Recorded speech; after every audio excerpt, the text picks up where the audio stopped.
Hello friends, रोमांचक तथ्य में आज आपको भारत की एक ऐसी जगह के बारे में बताने जा रहे हैं जहां पर नाव से सफ़र करने का किराया 7,000 रुपये से भी ऊपर होता है। भारतीय रेल की लग्जरी ट्रेन तेजस, वंदे भारत, राजधानी और शताब्दी एक्सप्रेस के अलावा फ्लाइट से भी अधिक महंगा है लकड़ी की बनी छोटी सी बिल्कुल मामूली सी नाव का किराया।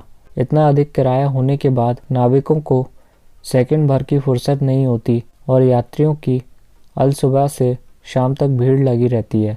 आपको यकीन नहीं होगा कि 5 से 10 लोगों को ले जाने के लिए नाव से करीब 1 से 1.5 किलोमीटर की दूरी तय करने के लिए यात्री यहाँ करीब 7,000 रुपये तक दे देते हैं, वह भी तब जब बगल में ही नदी पार करने के लिए बड़ा सा पुल बना है। ऐसे हालत बिहार और उत्तर प्रदेश के सीमावर्ती शहर बक्सर के हैं। यहाँ गंगा नदी दोनों राज्यों के बीच सीमा रेखा का काम करती है। बक्सर बिहार का एक जिला मुख्यालय भी है। आपको ये जानकर और भी ताज्जुब हो सकता है कि इतना महंगा किराया होने के बावजूद सवारियों की भीड़ लगी रहती है। नाविकों के पास किनारे पहुंचकर थोड़ा आराम करने की फुर्सत भी नहीं होती। आपको विश्वास हो या ना हो, लेकिन ये पूरी तरह सच है। गंगा नदी बिहार के बक्सर ज़िले और उत्तर प्रदेश के बलिया ज़िले को अलग करती है। गंगा नदी बक्सर शहर से बिल्कुल सटकर बहती है। यहाँ किराया इतना महंगा क्यों है, यह आप जल्दी ही समझ जाएंगे। बक्सर धार्मिक महत्व वाला एक शहर है। स्थानीय लोग इसे मिनी काशी के नाम से भी पुकारते हैं।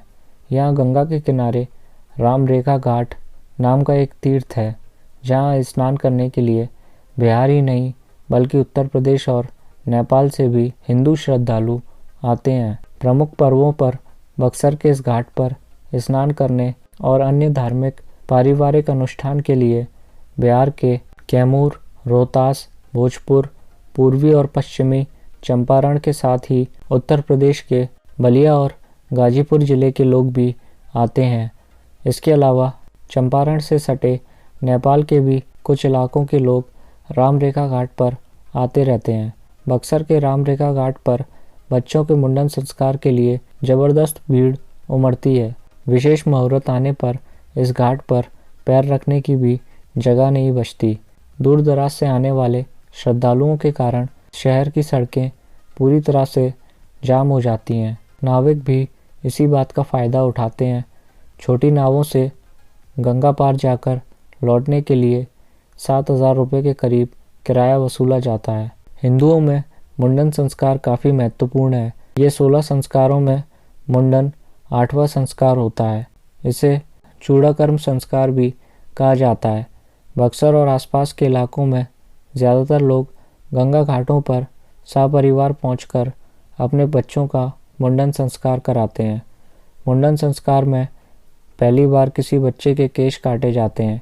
इस मौके पर एक विशेष किस्म की रस्सी, जिसे स्थानीय भाषा में बात कहा जाता है, इससे नदी के दोनों किनारों को नापा जाता है। आम की लकड़ी से बने खूंटे में रस्सी का एक सिरा बांधकर लोग नाव के सहारे गंगा को पार करते हैं और रस्सी का दूसरा सिरा नदी के दूसरे छोर पर खूंटा गाड़कर बांधते हैं। इस दौरान नदी के दोनों किनारे घाटों पर पूजा की जाती है।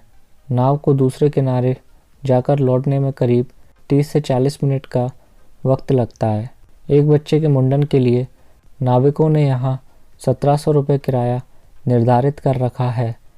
इसमें नाव के सहारे दूसरे छोर पर जाकर लौटना शामिल है।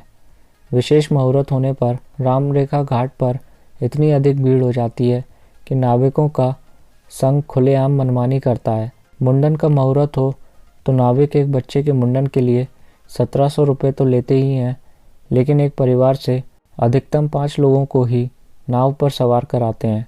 अगर आपको 10 लोग नाव पर सवार करने हैं तो 3400 रुपये देने होंगे। मुंडन के विशेष मुहूर्तों पर जब भीड़ अधिक रहती है, छोटी नाव वाले भी कम से कम 4 परिवारों को लेकर ही नाव को आगे बढ़ाते हैं। इस तरह 1700 रुपये प्रति परिवार की दर से 6800 रुपये वसूल करने के बाद ही नाव घाट से आगे बढ़ती है। हर परिवार से 5 लोग लेते हुए इस नाव पर जितने लोग हो जाते हैं उनके बैठने की जगह मुश्किल से बन पाती है। बक्सर से सटे दूसरे घाटों पर मुंडन संस्कार के लिए नाव का किराया इतना अधिक नहीं है। इस कहानी के कई पक्ष हैं, जिनमें एक ये भी है कि नाविक मुंडन संस्कार के मुहूर्तों में ही अपनी साल भर की कमाई पूरी कर लेते हैं। सामान्य दिनों में इनके पास कोई विशेष काम नहीं रहता। यहाँ मुंडन वाली नाव ले जाने वाले ज़्यादातर 15 से 25 वर्ष के युवक हैं, जो तेज़ी से पतवार चलाते हैं और नाव को जल्दी नदी पार करा देते हैं। बाहर से आए लोग जानते हैं कि इनसे उलझने पर अपना ही कार्यक्रम खराब होगा, इसीलिए वो नाविकों को करीब 4 गुना किराया देने के लिए मजबूर रहते हैं।